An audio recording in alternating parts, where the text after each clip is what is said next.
ওই যে শালা কলম কোন থেকে এলাম। হ্যালো ফ্রেন্ডস, আসসালামু আলাইকুম। আশা করি ভালো আছেন। আসুন আমরা বাংলা ব্যাখ্যা সহ ইংরেজি শিখি। এটি সহজ পদ্ধতি। এখানে 3টা বাক্য লেখা আছে, অত্যন্ত গুরুত্বপূর্ণ বাক্য।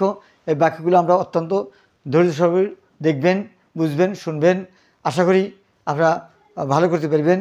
এই বাংলা থেকে ইংরেজি শেখা একটা সহজ পদ্ধতি, আমরা অতি সহজে শিখতে পারবো। চলুন আমরা শুরু করি। এখানে লেখা আছে, এমন কোনো বাড়ি নেই যেখানে মৃত্যু ঢোকে নাই। এখানে বলা আছে এমন কোনো বাড়ি নেই, এমন কোনো বাড়ি নেই, এর ইংরেজি হলো দেয়ার ইজ নো হাউস, যেখানে মৃত্যু ঢোকে নাই। এখানে লেখা আছে এমন কোনো মানুষ নাই, দেয়ার ইজ নো ম্যান। এমন কোনো বাড়ি নেই, দেয়ার ইজ নো হাউস। এমন কোনো ছেলে নাই, দেয়ার ইজ নো বয়। এই যে এমন কোনো নাই, দেয়ার ইজ নো মাদার, এমন কোনো মা নেই। আমরা বলবো এমন কোনো বাড়ি নেই যেখানে মৃত্যু ঢোকে নাই। এমন কোনো বাড়ি নেই যেখানে মৃত্যু ঢোকে নাই। তাহলে আমরা কি বলবো? There is no house. আমরা বলবো দেয়ার ইজ নো হাউস যেখানে, হ্যাঁ, যেখানে হোয়ার মানে এখানে থেকে যেখানে হোয়ার, হ্যাঁ, where death, DEA death has not হলো এন্টার্ড, হ্যাজ নট এন্টার মানে প্রবেশ করা, ENTERED। কেন হলো প্রেজেন্ট পারফেক্ট টেন্স। এমন কোনো বাড়ি নেই যেখানে মৃত্যু ঢোকে নাই। That is the house where death has not entered, ENTERED, হ্যাঁ, এন্টার্ড। অর্থাৎ এমন কোনো বাড়ি নেই যেখানে মৃত্যু ঢোকে নেই। That is the house where death has not entered. আশা করি বুঝতে পেরেছেন।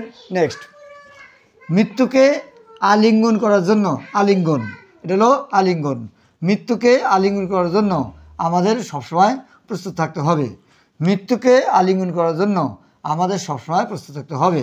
তাহলে আমাদের প্রস্তুত থাকতে হবে, হ্যাঁ, আমাদের সবসময় প্রস্তুত থাকতে হবে।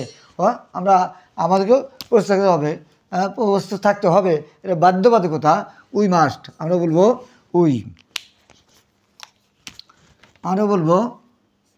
উই মাস্ট, হ্যাঁ, অলওয়েজ, সবসময়। We must always be ready, বিভিন্ন হওয়া। We must always be ready, ready, হ্যাঁ, টু আলিঙ্গন করা। আলিঙ্গন করা হলো আমরা ইমব্রেস দেব, আমরা হাগ দিতে পারি, টু ইমব্রেস দেব। টু ইমব্রেস, EMM, আমরা বলবো EMMBRA, to embrace death, DEATH। অর্থাৎ যে মৃত্যুকে আলিঙ্গন করার জন্য আমাদের সবসময় প্রস্তুত থাকতে হবে। উই মাস্ট, অবশ্যই থাকতে হবে। We must always be ready, আমরা অবশ্যই সবসময় প্রস্তুত থাকবো।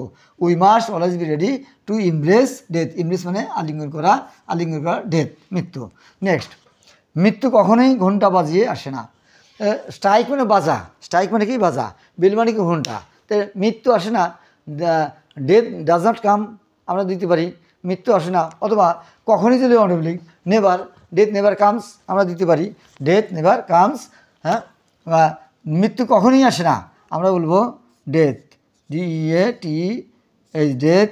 নেভার দিই, নেভার, হ্যাঁ, নেভার দিলে কামস, ডেথ নেভার কামস, মৃত্যু কখনই আসে না, ডেথ নেভার কামস। হ্যাঁ, স্ট্রাইকিং মানে বাজা, STRIKING, striking the bell, striking the bell, bell মানে হলো ঘন্টা। আমরা বলবো যে মৃত্যু কখনোই ঘন্টা বাজিয়ে আসে না, মৃত্যু কখনোই ঘন্টা বাজিয়ে আসে না। ডেথ নেভার কামস, মৃত্যু কখনোই আসে না, স্ট্রাইকিং দ্য বেল। স্ট্রাইক মানে এখানে বাজা, স্ট্রাইক মানে আঘাত করা, এটা ঠিক আছে, কিন্তু স্ট্রাইক মানে ঘন্টা বাজানো হয়, স্ট্রাইকিং দ্য বেল। যে death never comes, striking the bell. আশা করি বুঝতে পেরেছেন। বাক্যগুলো যথেষ্ট গুরুত্বপূর্ণ। এখানে প্রত্যেকটা বাক্যের প্রথমে হবে সাবজেক্ট, তারপর ভার্ব, অবজেক্ট। এইভাবে যদি আমরা শিখি তাহলে অতি সহজেই আমরা ইংরেজি শিখতে পারবো এবং বলতে পারবো। আশা করি বুঝতে পেরেছেন। ভিডিওটি ভালো লাগলে লাইক, কমেন্ট, শেয়ার দিবেন। Thank you.